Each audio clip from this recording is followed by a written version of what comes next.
Kemudian salah satu media yang saya gunakan dalam pembelajaran blended ini adalah media Google Classroom. Google Classroom adalah kelas atau ruang kelas Google, di mana ruang kelas Google itu bukan atau memfasilitasi guru untuk memanfaatkan uh, jaringan begitu untuk memberikan materi, menugasi, mengevaluasi, dan memberi feedback pada anak-anak agar pembelajarannya tetap efektif walaupun jaraknya jauh. Jadi kita berterima kasih juga kepada aplikasi-aplikasi terutama Rumah Belajar, TTRI dan sebagainya kalau yang di lain ya. Kemudian strategi tandur. Strategi tandur saya mengutip pendapat Bobby DeVoter 2003 yang mengatakan bahwa strategi tandur ini bagian dari quantum teaching. Dimana quantum teaching itu banyak ya, tapi saya memilih strategi tandur. Strategi tandur ini berupaya untuk membantu siswa atau mengaktifkan, mengkreatifkan siswa dalam kegiatan pembelajaran, apakah dalam kegiatan teori maupun dalam kegiatan praktik. Nah, kata tandur sendiri ini adalah akronim. Jika teman saya sebelumnya juga ada akronim, tandur ini eh, akronim dari T-nya itu tumbuhkan, kemudian A-nya ini adalah amati, N-nya ini namai, kemudian D itu demonstrasikan, dan yang U-nya adalah ulangi, dan yang terakhir adalah rayakan atau pemberian pujian. Jadi strategi tandur ini saya pikir sangat cocok untuk pembelajaran PPKN, apalagi yang ingin saya tekankan di sini adalah kerjasama di lingkungan sekolah dan di rumah, itu bagian dari subbahasan materi ini. Jadi ini sangat cocok dan saling melengkapi dalam pembelajaran PPKN. Nah ini keinginan saya dari blended dan strategi tandur, maka tertanamlah nilai gotong royong. Tandur dalam bahasa Jawa juga tanamkan, jadi mudah-mudahan ini saling yang berambut. Gotong royong itu salah satu perwujudan dari nilai Pancasila atau saripati dari nilai Pancasila melalui pembelajaran, kemudian pembiasaan, dan yang terakhir adalah pembudayaan. Dan yang terakhir ekoliterasi H3S. Ekoliterasi ini adalah sesuatu yang baru walaupun konsepnya sudah lama. Jadi saya mengutip dari Supriyatna mengatakan bahwa ekoliterasi adalah kepedulian terhadap lingkungan atau pemahaman terhadap kepedulian terhadap lingkungan. H3S ini adalah bahasa saya, hanya itu adalah H pertama dari H3 itu adalah head itu adanya di pemikiran, pengetahuan artinya, kemudian yang kedua adalah head itu di apeksi, di sikap atau emosional, kemudian H yang ketiga itu adalah hand itu ke aktivitas atau keterampilan, dan S-nya itu adalah spirit. Ini saya mengutip dari pendapat Prof. Dasim Budi Masah juga, ini berkaitan dengan olah pikir, olah hati, olah rasa, olah karsa, bahkan olahraga. Dan ini cocok dalam penerapan di masa pandemi transisi sekarang ini. Ini beberapa penelitian yang relevan: Herwanto 2012, Ajib Sudrajat 2014, Soehartono 2016, Neni Setiawati 2017. Di mana kesimpulan dari penelitian relevan ini atau penelitian sebelumnya ini, bahwa pembelajaran blended itu bisa digunakan di semua mata pelajaran, dan strategi tandur ini dapat meningkatkan keaktifan, bahkan meningkatkan hasil belajar siswa. Baik Bapak Ibu, saya juga sudah melingkan di sini jika akan ada pertanyaan dari Bapak Ibu. Saya lanjutkan metode berikutnya,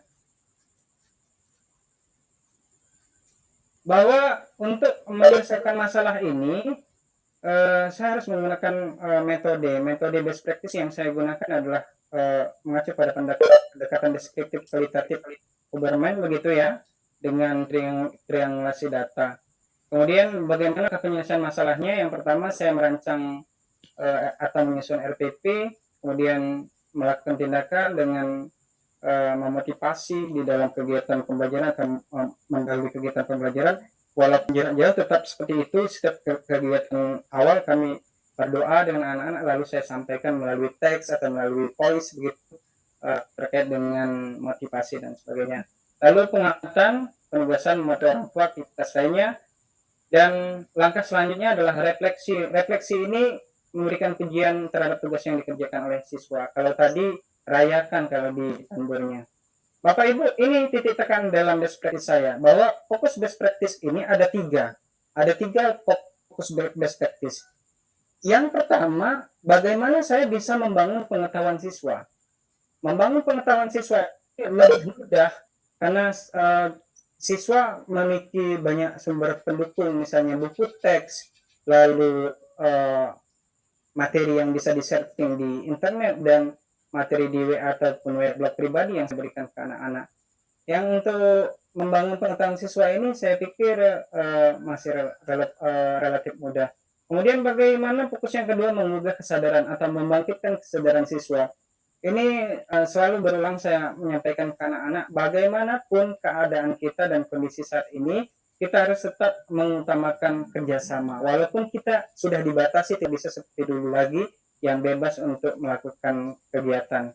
Walaupun stay at home, anak-anak harus tetap membantu orang tua mengerjakan kegiatan yang merupakan bentuk dari gotong royong.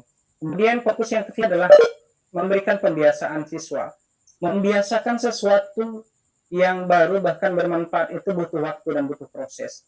Nah, dari pembiasaan ini saya tekankan bahwa nilai gotong royong dan interaksi itu harus diterapkan.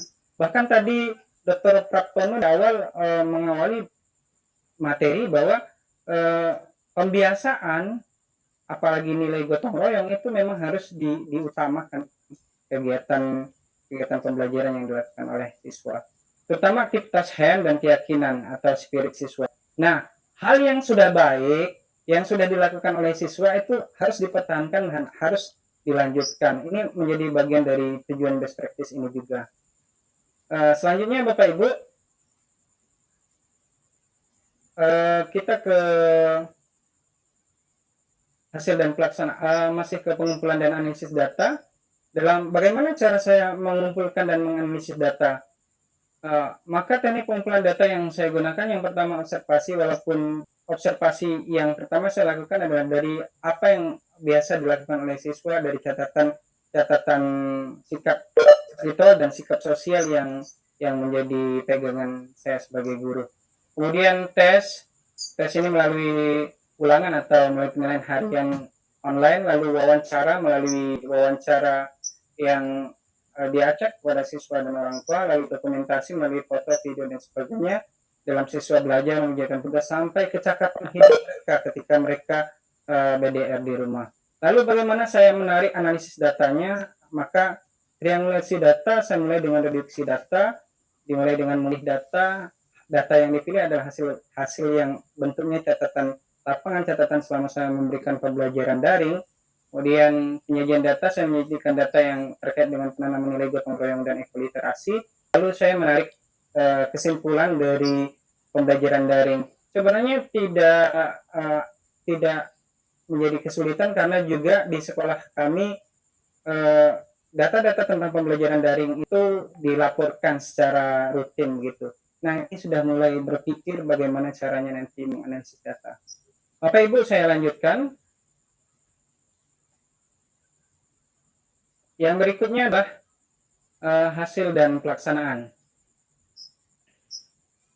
Dalam hasil dan pelaksanaan, hasil yang pertama adalah pembelajaran di kelas atau pembelajaran ketika tatap muka. Mohon maaf, ini sedang loading. Nah, pelaksanaan dan hasil yang dicapai. Hasil pelaksanaan yang pertama adalah pembelajaran di sekolah. Ini dokumentasi ketika hari Jumat 13 Maret 2020, di pagi hari saya memberikan pembelajaran. Setelah sholat Jumat, kami sholat Jumatnya di musola dengan petugas dari kita sendiri. Nampak suasana belajar anak-anak ketika tatap muka ini juga sudah stressing dari saya ketika masuk. Suasana kelas masih kotor, jadi pembersihan dulu anak-anak dengan istilah kami operasi semut.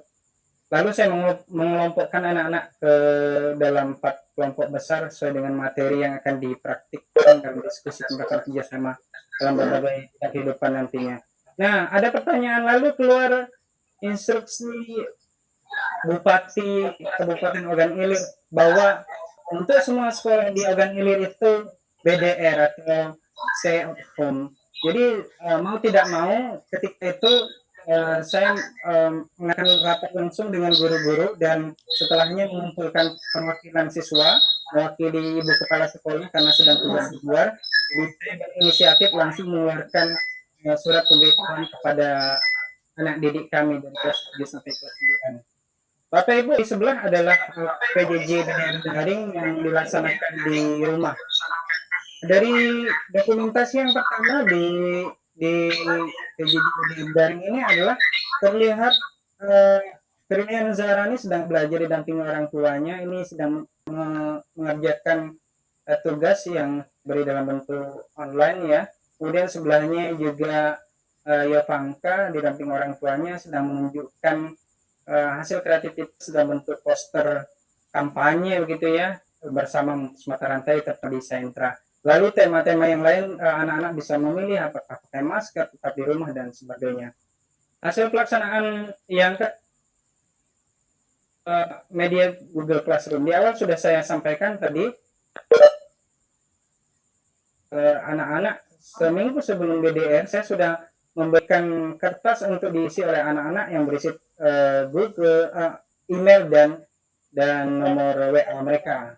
Karena saya berkeyakinan BDR juga akan berlaku di sekolah kita. Nah, ini adalah kelas PPKN 7E di Google Classroom. Kemudian ini absensi online. Lalu ini kegiatan penilaian yang dilakukan.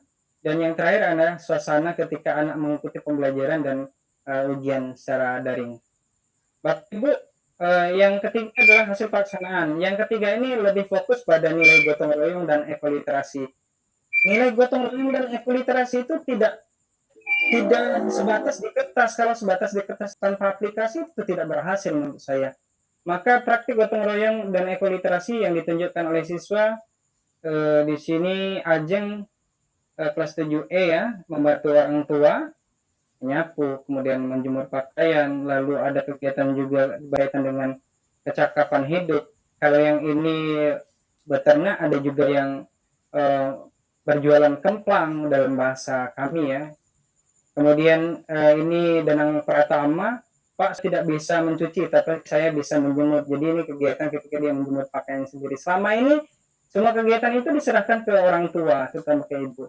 Kemudian ini salah satu anak kami sedang membaca Al-Quran. Ini juga kami lakukan ketika pesantren Ramadan. Ketika waktu pesantren Ramadan kemarin masih kami lakukan sebagai peningkatan keimanan dan ketakwaan. Bapak Ibu peserta webinar yang berbahagia, selanjutnya pada pembahasan saya sajikan secara sederhana dari data hasil observasi jurnal skala sikap dan jurnal sikap spiritual dan sikap sosial.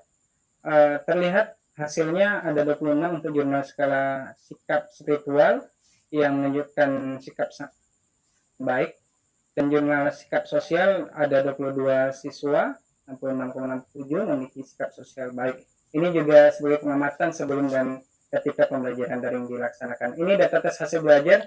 Ini data tes hasil belajar sederhana saja. Saya melakukan 1 kali penilaian harian ketika itu karena kami bersiap untuk USD, ujian saringan ujian sekolah daring sebagai pengganti dari UNBK dan UAS ketika itu kelas 9. Dan hasilnya seperti ini, tidak terlalu signifikan, tetapi saya yakin ini karena di soal juga petunjuk soal saya tekankan begini, anak-anak utamakan kejujuran, kesuksesan ada pada kejujuran seperti itu. Kemudian data hasil wawancara, data hasil wawancara ini terkait dengan bagaimana pelaksanaan pembelajaran blended itu, apakah bisa diikuti, apakah efektif dan sebagainya. Tentu saya sebagai guru di atas kebijakan yang diberikan oleh pihak sekolah, daerah maupun menteri, saya tetap memiliki kebijaksanaan sebagai guru karena situasi tidak memungkinkan. Ini terdapat dalam kendala dan hambatan. Misalnya tidak mungkin saya sama ratakan begitu ya, anak yang punya fasilitas dengan anak yang tidak punya fasilitas. Ini memang menjadi kenyataan. Lalu data dokumentasi di awal juga sudah disebutkan, ini hasilnya berupa foto, video dan sebagainya berkaitan dengan aktivitas belajar dan penugasan anak-anak, termasuk bimbingan dari orang tua. Saya tekankan sekali lagi, saya mengajak diri saya pribadi dan rekan-rekan pendidik PPKN IPS dan semua